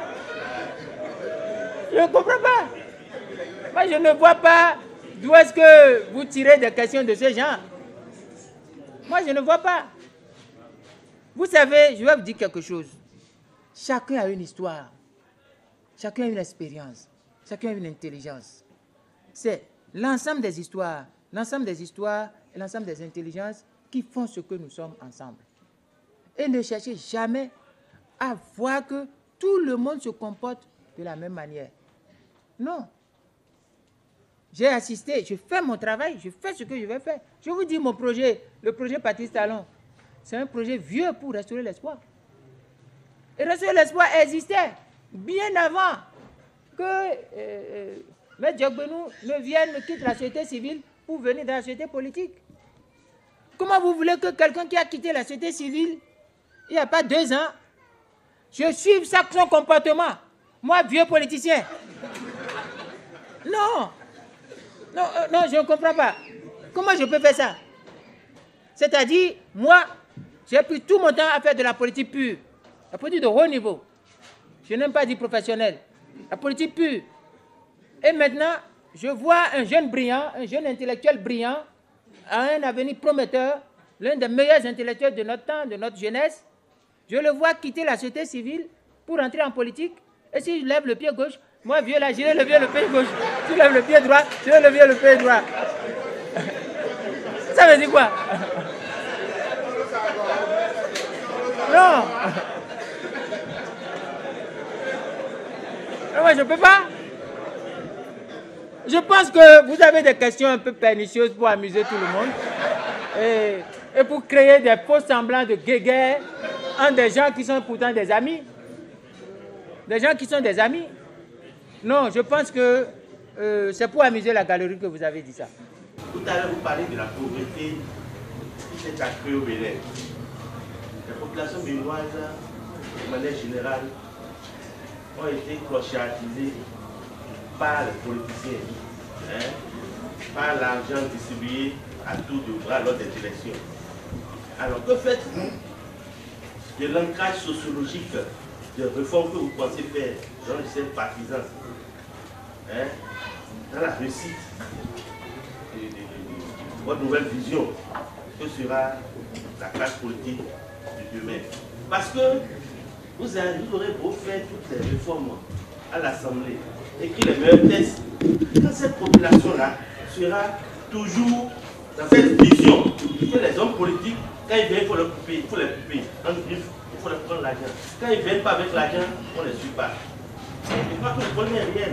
Le problème de votre système partisan est un problème national. Tout le monde est d'accord pour ça. Mais je pense que au-delà de ça, il faut repartir en arrière. Que pensez-vous faire pour que cette population-là vous tue? Sinon, vous allez faire cette réforme. Non, moi, je vais vous dire quelque chose. Moi, je n'ai pas toutes les solutions pour toute la population. Vous savez, le jeune homme qui a parlé tout à l'heure, il parlait de si je lui ai dit quelque chose. Chacun vient avec une histoire. Et nous voyons le monde avec notre somme de connaissances, avec notre manière de percer le réel. Donc, moi, je dis, la politique de la pauvreté, telle que menée au Bénin, n'est pas bien. Et ce n'est pas d'aujourd'hui que je le dis. En 2007, j'ai sorti le concept de micro-projet. Ceux qui sont dans la presse se souviennent que j'ai dit, au lieu de microcrédit, nous devons aller vers les micro-projets. Parce que les microcrédits n'ont d'intérêt que lorsqu'on a une classe moyenne dynamique et forte. Et cette classe moyenne, qui n'est pas capable de créer des sociétés avec 200 millions, 300 millions, et qui peut, avec 5 à 10 millions, 20 millions, créer des sociétés, c'est ce qu'on appelle les classes moyennes, les petites et moyennes entreprises. C'est ça qui dope l'économie. Mais lorsqu'on ne crée pas le besoin de consommation, on ne peut jamais créer la richesse. Parce que c'est la consommation. Je disais à des ouvriers la dernière fois, il y a une table qu'on a achetée il y a 2 ou 3 ans. On continue d'utiliser la même table. Il y a quelqu'un qui achète une table il y a 10 ans. La table est toujours dans sa maison. Mais le menuisier qui a vendu la table depuis 10 ans, il a fini l'argent. Mais la table est toujours là. Si vous n'allez pas acheter encore de table chez ce menuisier va disparaître. C'est pour ça que les venus de France, les objets prélatés usagés viennent souvent ici. C'est pour tourner l'économie. Donc la pauvreté, moi je n'ai pas de solution miracle pour dire je viens. Non, non, non, non. J'analyse la pauvreté. Je prends la pauvreté depuis l'Antiquité. Je vois la notion de pauvre dans le christianisme qui a dominé l'Europe occidentale. Je fais la différence entre les pauvres selon Pierre et les pauvres selon Lazare. Je visite les différentes lois sur la pauvreté. Je vois l'impasse des lois. Je vous ai parlé de la loi de Spin-Hamland. Mais qu'est-ce que ça veut dire? Les pauvres entendent, on a dit, bon, les pauvres, ce n'est pas bon, il faut que l'État assiste les pauvres. On a dit, on vote un crédit. Exactement ce qui se passe. Les gens n'ont pas lu Hamland, Spin-Hamland. Et on dit, on donne de l'argent aux pauvres. Donc désormais, les pauvres n'ont plus de soucis. Ils savent que chaque fin du mois, ils ont de l'argent. Chaque fin du mois, ils ont de l'argent. Ils ont les compléments. Le résultat, c'est quoi? Personne ne veut plus travailler. Puisque les pauvres, ils ont l'argent. Personne ne veut plus travailler. Puisque personne ne veut plus travailler, les ouvriers qui travaillent aussi ont dit, mais si je reste à la maison, je vais manger, pourquoi je vais travailler? Ils désestent. L'économie tombe, tout le monde tombe. C'est le désastre, le désarroi du Spin-Hamland. Tous les économistes, tous les sociologues, tous les philosophes ont appris ça. Pourquoi nous sommes là et on crée l'assistanat toujours? C'est ça la question qu'on pose. Et maintenant, lorsqu'on parle de la pauvreté, celui qui a posé la question, lorsqu'on parle, il y a plusieurs sortes de pauvreté. Il y a la pauvreté intellectuelle, il y a la pauvreté spirituelle, il y a la pauvreté monétaire, il y a la pauvreté matérielle. Et vous devez dire que la pauvreté n'est réelle qu'avec la civilisation de l'industrialisation. Il n'y a de pauvreté que lorsque la population urbaine s'accroît. Les gens ne sont pas pauvres dans les villages. Allez voir les enfants des villages, ils ont le ventre ballonné, ils sont costauds, ils vont taper vos enfants, vous n'allez jamais oublier. Vous n'allez jamais oublier. Vos enfants qui prennent du lait pic, qui prennent de lait président, des fromages qui font cela, ils n'ont qu'à venir au village. On les attend au village. Non. Les réformes politiques sont nécessaires. Les réformes sont nécessaires, sans quoi la classe politique sera toujours faible. Il n'y a pas de candidat pour la classe politique, il y a des candidats pour la classe politique. Chaque parti politique peut présenter des candidats valables. Mais quelle est la plus-value électorale que ces candidats peuvent ajouter à la capacité intrinsèque initiale de chaque parti? Analysons-les un à un. Je ne donne pas de nom de parti. Prenons un parti A, un parti B, un parti C et l'ensemble des partis du Bénin et prenez-les un à un. Quel est le parti politique qui peut, lorsqu'il a désigné un candidat venant de son écurie propre, et que ce candidat soit capable d'amener une plus-value qui soit supérieure à la capacité, au potentiel électoral du parti? Ça n'existe pas. Si ça existait, on n'allait pas vous importer des candidats avec les polémiques qui existent. Or, si la priorité pour nous, c'est de nous débarrasser du pouvoir qui est en place, nous devons nous inspirer du 19 mai. Il n'y a rien à voir. C'est le 19 mai qui est la référentielle. Et le 19 mai, c'est deux choses, je vous ai dit. Il y a les hommes politiques qui ont accepté le sacrifice de se mettre ensemble, de se faire des concessions. Et il y a un citoyen béninois qui a mis son génie, son expertise à la disposition, en s'impliquant dans la définition et l'exécution et la mise en œuvre des stratégies.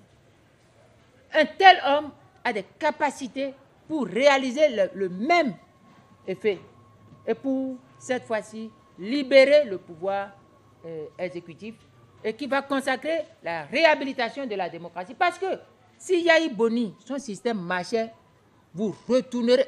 Je vais vous dire quelque chose pour finir sur votre question. Vous m'avez suivi à l'Assemblée nationale. Tout mon combat à l'Assemblée nationale. C'était des combats osés, difficiles. Pendant que je faisais ce combat, tous ceux qui crient aujourd'hui à l'arbitraire au sein de la mouvance, comment ils me traitaient? Je rends grâce à Dieu d'être en vie et de voir toutes ces prophétisations se réaliser. Je disais à ces messieurs, aujourd'hui ça vous profite. Il y a des journalistes parlementaires, j'en ai vu. Je leur disais au Parlement, aujourd'hui ça vous profite, mais vous allez regretter. Car, comme le dit Thomas Paine, dans The Writing of Paine, une armée de principes peut aller là où une armée de Kalachnikov ne peut pas. C'est les principes qui fondent la force du faible et qui donnent les limites du fort. Attachez-vous aux principes, vous aurez toujours raison, quelles que soient les difficultés aujourd'hui. Et je vous dis, si nous voulons nous débarrasser de la gangrène despotique qui est au pouvoir, il y a un seul schéma, s'inspirer du 19 mai. Que s'est-il passé le 19 mai? Pourquoi le 19 mai, tel homme politique a été capable de faire des concessions à l'autre? Il faut que chacun retrouve ça. Si nous retrouvons ça, ce n'est pas l'argent. Je sais que ce qui se passe, je ne veux pas déplaire à des gens, des politiques, mais ce qui se passe aujourd'hui est horrible, puant, décevant. Chacun court, on prend de l'argent, on va dire, je déclare que tel est tel. Alors que celui que vous déclarez, lui-même a dit, il n'a aucune capacité pour faire la politique.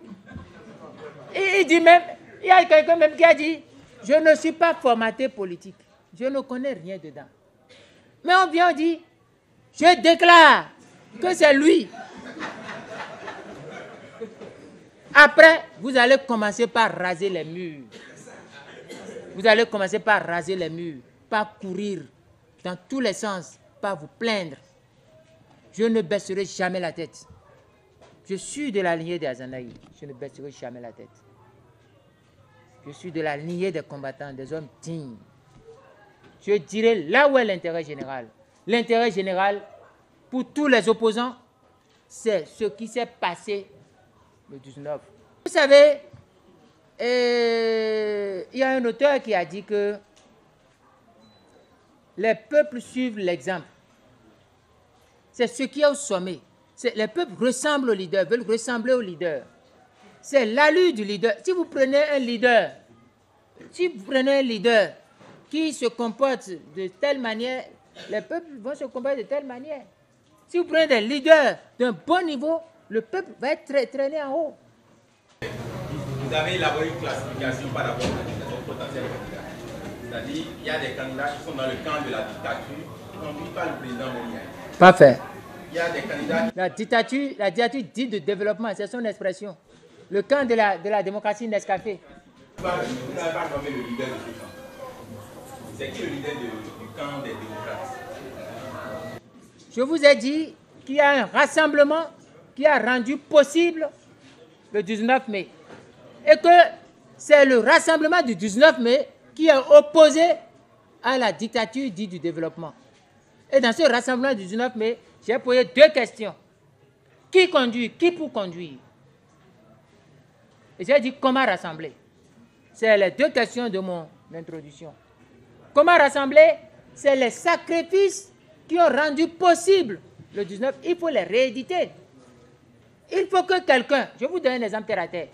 Lorsque quelqu'un dit je suis candidat et que cette personne ne veut pas ajouter une plus-value électorale à sa candidature, au nom de quoi cette candidature va prospérer?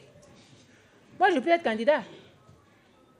Et je vais faire des scores mieux que beaucoup de candidats déclarés. Moi, je me connais un peu. Hein. Si vous voulez, vous allez me suivre. Même en Matéri. Oui. Même en Atitengou. Même n'importe où au Bénin. Même au Brésil.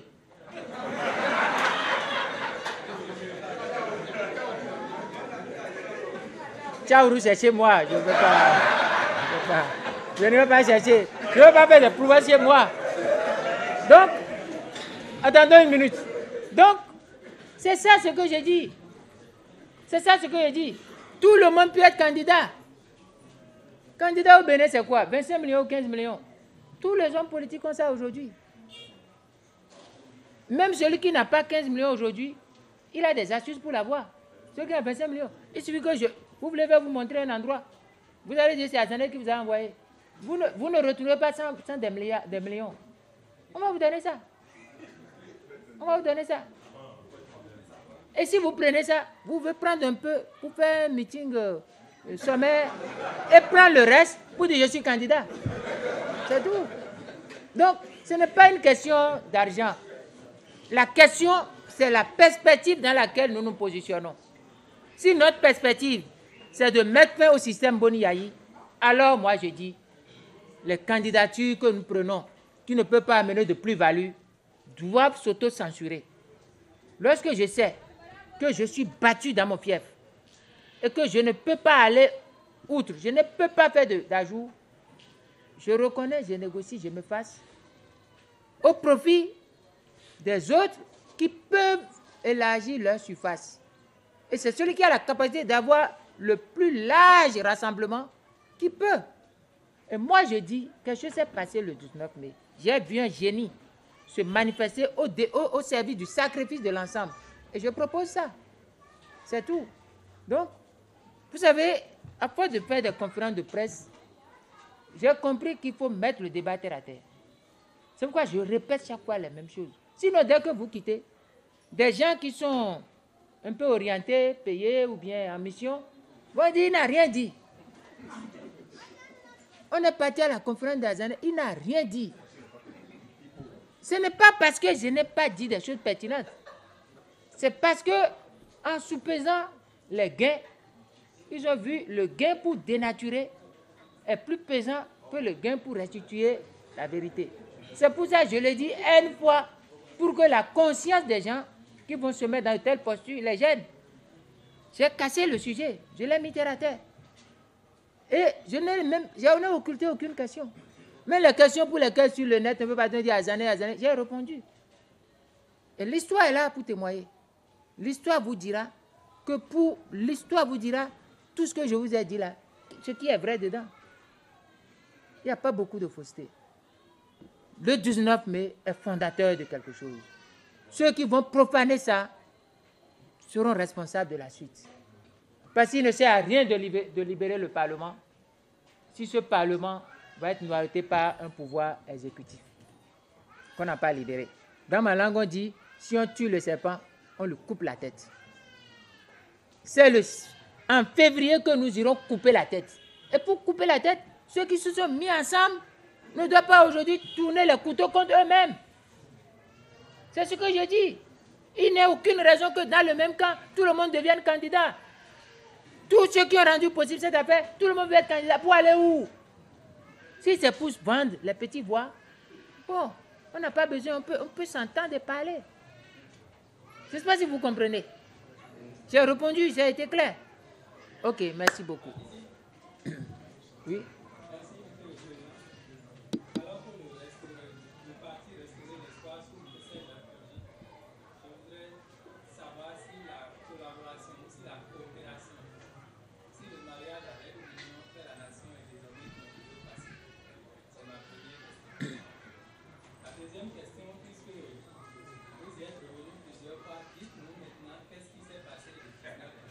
Ah bon, question intéressante. Quand je me préparais, troisième question. Nous sommes en train de vivre actuellement ce qu'on peut appeler parti pour mieux rester. Vous aviez annoncé il y a de cela quelques semaines, quelques mois, que si vous sentiez les germes d'un non-départ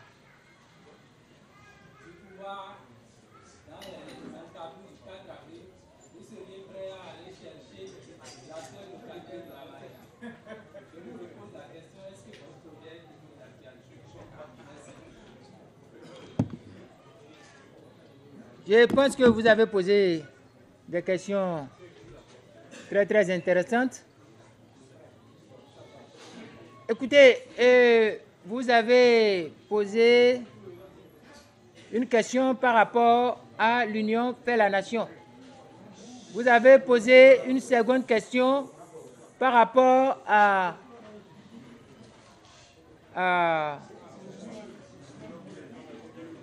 à la nuit du 19 et vous avez posé une question par rapport à la position de Boni Yayi s'il s'entêtait au pouvoir. Je voudrais demander un peu l'attention de ceux qui sont derrière. La conférence est open, tout le monde est venu et tout le monde est libre, mais vous me connaissez très bien. Si les gens abusent de la liberté, j'ai toujours les dispositions pour mettre la discipline là où je suis.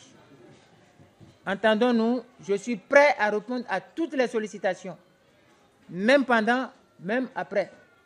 Je suis ouvert, je suis un homme public, je suis ouvert. Je dois m'armer pour écouter et recevoir tout le monde. Mais je dois aider à ce que nous respections aussi la présence des autres et ce que nous sommes en train de faire. La question sur l'union fait la nation. Moi, je suis honnête envers moi-même. J'ai dit depuis que je ne suis pas membre de l'Union fait la nation. Je ne triche pas. J'ai fait une alliance électorale avec l'Union fait la nation dans le cadre des élections législatives et nous avons porté ça sur les élections municipales et locales. Terminé. Nous n'avons jamais parlé d'un contrat pour les élections présidentielles. Néanmoins, notre proximité électorale, notre entente électorale a créé une proximité de vue politique qui fait que sur le plan de la courtoisie, je dois tenir compte de ce qui se passe là-bas et aménager, l'adapter à ce que je suis en train de faire. Cela peut faire que ma capacité ma vitesse de réaction sur certaines choses peut être différée, lente et autres là, en fonction de ce qui se passe pour rendre possible une vie ensemble dans le futur. Je ne veux pas être auteur de celui qui va mettre de la discourtoisie dans nos relations. Donc, il ne s'agit pas de brouille entre l'UN et moi. Les choses sont claires. Et au congrès, au séminaire de travail de l'UN à Goué, j'ai dit, l'UN m'intéresserait si on y édifie des règles, des lois et des principes, des manières de faire. Je n'aime pas fonctionner dans le non-droit, dans ce qui n'est pas codifié. Dans la non-codification, je deviens bête. Je ne suis heureux et performant que dans la codification, parce que la codification me permet de savoir mon rôle, mes droits et mes devoirs. Là où rien n'est codifié, c'est que tout est permis. Là où tout est permis, je ne suis pas fort pour agir. J'ai répondu à cette question. Deuxième question. Vous parlez de... Non, avant le 19 mai. Vous avez parlé... mais c'est quoi? C'est plus que d'actualité. C'est plus que d'actualité. Moi, il n'y a pas de confusion, moi, dans ma tête. Le peuple béninois a élu Boni Yayi pour fonctionner jusqu'à une date. Dès que cette date-là finit, il n'est plus président. Il n'y a rien à faire. S'il reste là, on va le chercher. Il n'y a rien. C'est la Constitution qui me donne le droit. Ce n'est pas moi-même. C'est la Constitution qui donne le droit à tout citoyen. Article 66. Article 66. Préambule de la Constitution. Nous, peuple béninois, nous opposons à tout pouvoir confisqué, tout pouvoir personnel. Il y a confiscation de pouvoir lorsque le pouvoir veut cesser après délai. C'est tout. Ou bien, il n'y a pas de juristes ici, il n'y a pas de gens ici. Et quand c'est comme ça, il faut aller chercher celui qui fait un fauteur de trouble. C'est tout. Et c'est le peuple qui ira. Je veux organiser le peuple. Ça comptait sur moi. J'ai les capacités d'aller faire avec le peuple. D'abord, les gens, ils feront et me rendront compte. Pas un problème, ça. Les gens ne permettront même pas que j'aille moi-même. Parce que si moi-même j'allais, ce ne serait pas bien. Donc, les gens iront et puis, bon, ils vont me rendre compte. Ça, ce n'est pas un problème, ça. Nous sommes dans un contrat social. Nous sommes dans un contrat social. Yayi Boni est sociétaire. Moi aussi, je suis sociétaire. Au terme de la Constitution, nous avons dit qu'on prendra quelqu'un pour diriger la société pendant 5 ans. À travers les élections, on a dit au terme, on peut le renouveler. Mais on n'a jamais dit qu'il va faire 3 fois. C'est une coopérative. La société est une coopérative. Donc, j'ai répondu à 2 questions sur 3. Votre dernière question. Vous savez, le 19 mai, il y avait eu 2 camps. le camp de Boni Yayi qui voulait la promotion de Komi Koutié à la tête du Parlement.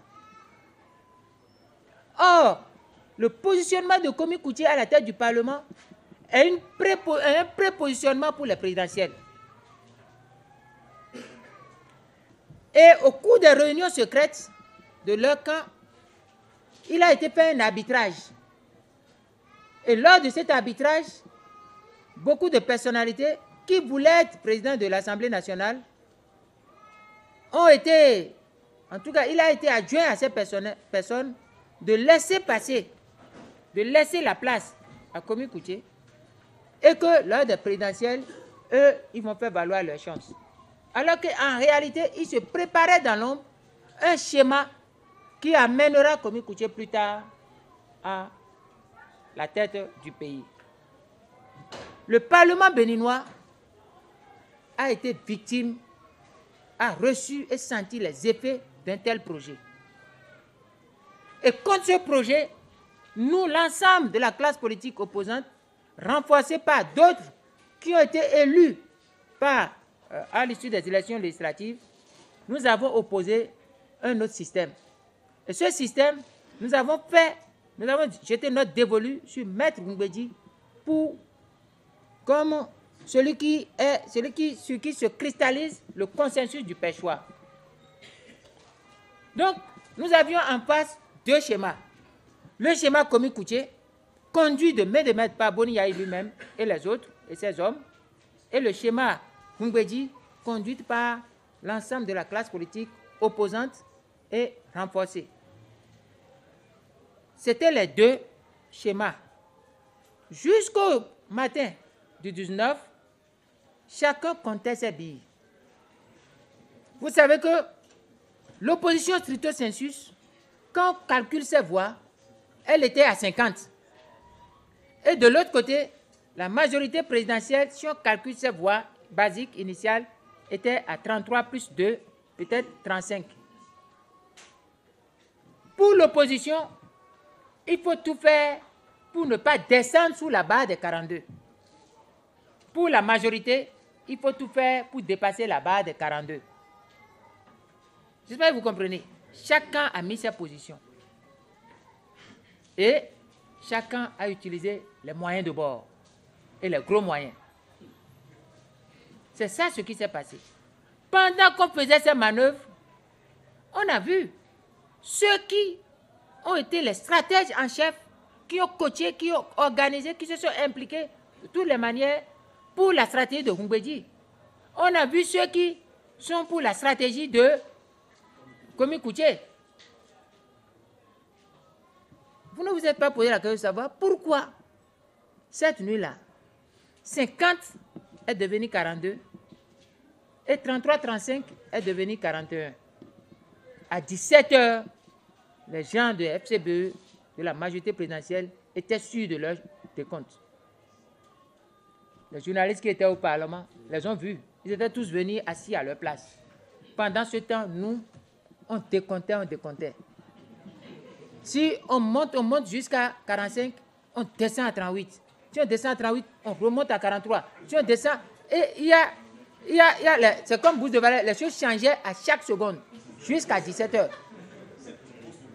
Oui, jusqu'à 17h. Il est témoin. L'honorable Nobime qui est là est témoin, jusqu'à 17h. Nous savons ce que nous avons fait à partir de 17h pour inverser les rapports. Malgré ça, vous vu ça, que vous dit cette clameur? Que vous dit cette clameur? Cette clameur censure la politique et la stratégie de Boni Yayi. Avec cette clameur, Boni Yayi n'est plus l'homme populaire, l'homme de la situation. Son schéma était l'impasse. Sinon, le peuple n'allait pas avoir cette clameur. Nous sommes des représentants du peuple. Nous devons suivre la voix du peuple, cette clameur du peuple. Nous dit que Komi Koutié était l'impasse, l'horreur, à la tête du Peshwa que les gens ne voulaient pas. Personne ne voulait. Et vous allez voir quelque chose. Le schéma Ngoumbedji a sonné comme un apaisement de notre système démocratique, une réhabilitation de la classe politique, de la politique et de tout notre pays. Les gens nous regardent autrement. avec ce succès. Ce succès n'est pas, nous ne sommes pas les bénéficiaires, c'est le peuple qui est bénéficiaire de ce succès. C'est ça que nous voulons voir continuer. Mais que s'est-il passé? Pendant que nous, on faisait ça, des hommes d'affaires finançaient le schéma contraire. Des hommes d'affaires étaient dans le projet. Comme écoutez, Yahya Boni. Je ne veux pas appeler le nom de ce soir. Le nom ce soir. J'ai une série de conférences. Je peux les faire chaque mercredi. Nous entrons dans les stratégies. Nous allons faire. Et vous viendrez ici, on posera un thème. À la suite du thème, il y aura des questions open. Des hommes d'affaires ont financé le schéma contraire. Ont financé l'échec de Houmbédji. Le pouvoir a tout fait pour l'échec de Houmbédji. C'est ça la vraie histoire. Et ces hommes d'affaires se déclarent aujourd'hui candidats. Alors, ils sont dans quel camp? Ils sont dans le camp de la dictature dite du développement. Ils sont dans le camp du Boni Yayi. Ils sont dans le camp qui est contraire à l'intérêt général, le camp qui est contraire à la clameur populaire. Le camp qui est contraire à la clameur, au cri du peuple. Ils sont disqualifiés. S'ils sont élus, ce sera un malheur pour cette population. Parce que la démocratie sera dépréciée. Vous n'aurez plus aucune valeur. Faites attention à ce qui chosifie l'humain et l'être. Ce qui s'est passé le 19 mai, c'est ça. Il y a un homme qui s'est investi sur le plan de l'intérêt. Vous n'avez pas vu comment nous avons sécurisé le résultat en faisant une composition du Parlement, en faisant intervenir Safia Tchanou dans le bureau, en lieu et place d'un autre. C'est le génie d'un homme qui a dit, c'est bon, nous gagnons, mais cette Cour constitutionnelle, il ne faut pas donner des occasions de remettre en cause, à cause de la non-représentativité, du caractère monocolore qu'on va reprocher à votre bureau. Enlevez la dame qui va être secrétaire et faites tout pour la positionner à la tête d'une autre commission. Un génie de ce genre, c'est Patrice Talon. J'en ai besoin, moi. J'en ai besoin pour continuer mon travail. Vous savez, ce n'est pas pour moi-même que j'agis. Tout ce que j'ai fait dans ce Parlement, moi, lui demander un poste, demander quelque chose, qui a vu. Mais si nous ne faisons pas ça, le désordre qui est dans ce pays, où on enlève des citoyens, on persécute des citoyens, on gifle des gens, on va à la présidence et de la présidence, on arrête des citoyens. L'autre directeur de la SBE, l'autre directeur de la Sonacop, des gens, certains journalistes sont même giflés. Ça, c'est rapide, on les gifle rapidement. Et ils ne peuvent rien dire. C'est contre ça. C'est contre ça que je suis contre. Vous voyez des procès de mort d'homme, des procès d'enlèvement. Et vous voyez comment ça se déroule. Vous voyez comment on cite des choses. C'est ça. Nous ne pouvons pas faire ça. Si quelqu'un donne son argent, faites attention. C'est ça ce qui s'est passé. Et je dis, ce mécanisme que j'ai vu fonctionner, nous devons maintenir ça. Nous devons sauver l'essentiel de ça au service de ce qui va venir. Parfois, les circonstances de la vie et le chemin du destin nous conduisent à un choc des événements qui participent à la construction de l'histoire et qui font de vous et moi des témoins privilégiés de ce que sera le futur. Ça, j'ai cité Charles Leclerc. C'est dire que la question paraît un peu ridicule. Vous disiez que vous avez utilisé les moyens de bord pour gagner les sorties de l'impasse et donc sauver le poids législatif au Bénin. Aviez-vous pris de l'argent pour faire les concessions? Aviez-vous pris de l'argent de Patrice Talon? C'était la question. Je voudrais vous répondre. Vous me connaissez? On m'appelle Candide Azanaï. Et si vous cherchez mon histoire, vous allez savoir que je méprise l'argent. Je n'en ai pas, mais je ne m'en plains pas.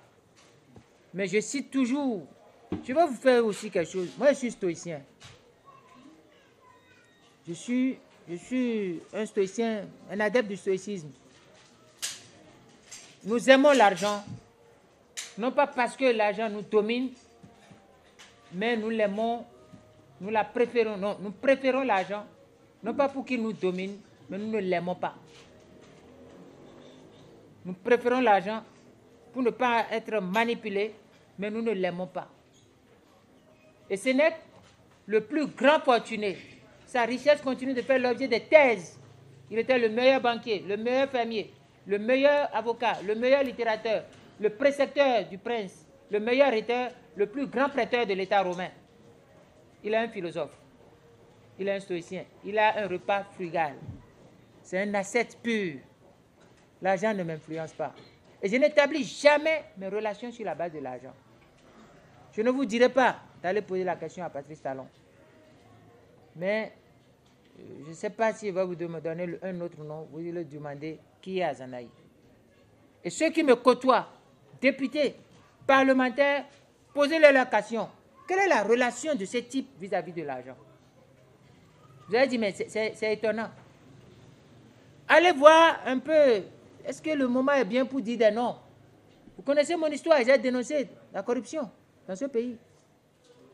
En 1900, je ne peux pas dire, en 1998-99, j'ai dénoncé. J'avais la possibilité, et chaque jour, même aujourd'hui, et je vais donner le nom de quelqu'un qui va vous étonner. Demandez à Boni Yahi. Demandez à Boni Yahi. Je ne vais pas, ce n'est pas un secret que je dévoile. Boni Yahi un jour m'a dit, va chercher tout ce que tu veux, viens, je vais te signer ça, je vais te donner ça. Mais en compensation, tu vas faire si tu vas. J'ai dit, je ne fais pas. Vous savez, même si des hommes que nous sommes en train de soutenir aujourd'hui avaient le pouvoir en 2016, ils ne me diront pas, Azanaï, va chercher tout ce que tu veux dans le pays, on va te signer. Et il m'a proposé le meilleur qu'il puisse proposer. J'ai refusé. Mon jeune frère, je peux même dire mon fils, si j'avais accepté et que je demandais des choses que je connais dans le pays, qui peuvent faire des milliards en moins de quelques jours, notre démocratie ne serait pas là. Je sais le rôle, quand on faisait des conférences, je sais ce que je paye, ce que j'ai payé. Notre démocratie ne serait pas là, ce n'est pas de l'orgueil. Si j'avais accepté ces choses, on ne serait pas là. Si je n'avais pas fait ce que je fais, que je suis en train de faire, que j'ai fait encore ce soir, on ne serait pas là. Si on a voulu m'enlever mort ou vivant le 4 mai, ce n'est pas pour rien. C'est pour empêcher l'échec du 19 mai. Ouais, des gens comme moi, absents, c'est le terrain un peu ouvert à certaines choses. Donc, ce n'est pas l'argent. J'ai parlé avec un proche du Patrice Talon ce matin. Non, hier. Et je ne donne pas son nom. J'ai dit, un homme politique m'a appelé et il propose un marché pour que je soutienne son camp. Parce qu'il pense que, bon, si ça. Et je m'amusais avec mon ami, j'ai dit, mais écoute, est-ce que tu ne vas pas m'accompagner? On va prendre un petit camion, on ira prendre cet argent. Il dit, ça ne te ressemble pas. Si c'est l'argent que tu cherchais, tu ne serais pas avec nous. Donc, mon frère, mon jeune frère, mon fils, ne mettez jamais l'argent devant. Ce qui tue ce pays, depuis le temps de Béhanzin, c'est ça l'argent. Depuis les Guézo, c'est ça l'argent. Le mal de ce pays, de l'âme de ce pays, c'est l'argent. Le manque de dignité. Ce que j'ai rappelé à des Français hier, en disant, vous parlez de coopération, que la France va faire ci, telle communauté, telle mairie. J'ai dit, mais qu'est-ce qu'on va vous faire? Si vous ne trouvez pas qu'il y a quelque chose à vous faire, moi je ne veux pas ce que vous allez me faire. Quelqu'un qui a cette perception et de lui-même et des relations ne peut pas dire c'est à cause de l'argent. Et je vais vous poser une question. Je suis le seul que Patrice Talon finance. Est-ce qu'au Bénin, si Patrice Talon finançait des gens, est-ce que c'est le seul candidat Azanaï qu'il a financé ou qu'il finance? Non. Patrice Talon, ce n'est pas... Et c'est un homme discret. Il est très discret. Et sa discrétion, moi, je me bagarre. Je lui dis sa discrétion n'est pas bien. quelqu'un qui refuse de dire ce qu'il fait, le bien qu'il fait. J'ai vécu ça dernièrement, où des jeunes brillants lui ont demandé « Viens nous parrainer ». Il reçoit les jeunes, il dit « Tout ce que vous voulez, je vais vous faire, mais je ne veux pas apparaître, car ce n'est pas bon d'aller rester à côté du bien qu'on a fait. L'homme qui reste à côté du bien qu'il fait n'a pas fait du bien à autrui, il s'est fait du bien. Et ce n'est pas bon de ne se faire que des biens. » C'était l'expression de Patrice Talon. Et vous allez comprendre, son investissement financier, oui, il a investi pour que le 19 soit possible. Et avant le 19, il a investi dans chaque campagne de beaucoup de candidats qui ont été élus. Oui, c'est vrai, je l'affirme. Dans beaucoup de candidats, y compris dans le camp de la majorité. Parce que c'est un homme qui a le souci de l'équilibre et du rapport des forces. Vous avez suivi son discours à Paris le 17 août. Il parle de l'équilibre.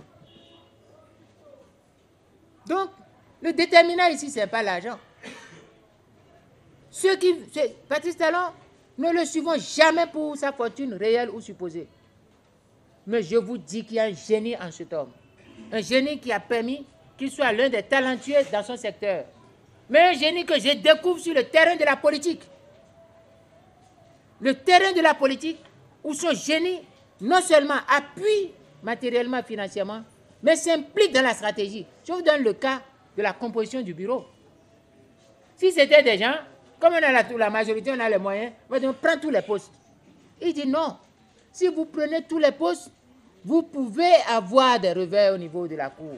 Et si vous avez des revers, ce n'est plus possible que vous réalisez les mêmes scores. Donc, sacrifiez tout de suite quelque chose pour stabiliser votre résultat. Un tel génie, on en a encore besoin pour affronter ce qui se passe. Et c'est ça que nous allons faire. C'est ça. Parce que autant chaque candidat ne peut pas excéder et amener une plus-value susceptible de basculer, de faire gagner, mais lui, en tant que politique non partisan, il peut transcender. Je pense avoir répondu à votre question. Et sur cette dernière question, je voudrais remercier les uns et les autres et attirer votre attention sur quelque chose qui se passe.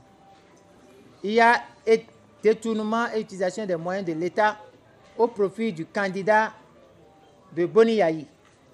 Les préfets sont appelés à mettre tout en sa disposition. Les structures d'État, les sociétés d'État, les organes d'État, les grands projets, les agences de l'État. Nous ne pouvons pas accepter. J'ai été victime de ça à Cotonou. J'ai été victime de ça à Cotonou lors des législatives. Le directeur du Centre national de sécurité routière était candidat. Le président du fonds FNPEJ était candidat. Même si le fils du président est candidat, le chef de l'État a même fait campagne avec les moyens de l'État. Aujourd'hui, on prend encore des lampes solaires. Et c'est avec les lampes solaires qu'on circule de maison à maison. Et c'est celui qui est le candidat officiel de Yayi Boni qui fait ça. L'utilisation des moyens à 6 mois du scrutin est interdite. Interdite l'utilisation des moyens de l'État. Je profite pour le dire et mettre en garde. Chers amis, mesdames, messieurs les journalistes, chers invités, militantes et militantes, nous sommes au terme de cette longue conférence de presse. Je n'ai pas vu le temps passer. Et il y a longtemps que je vous ai revu. J'aurais souhaité ne pas intervenir en ce moment, mais l'occasion des 9 ans du parti m'a contraint de me présenter à vous. Et j'ai présenté ce qui me tenait à cœur par rapport au thème.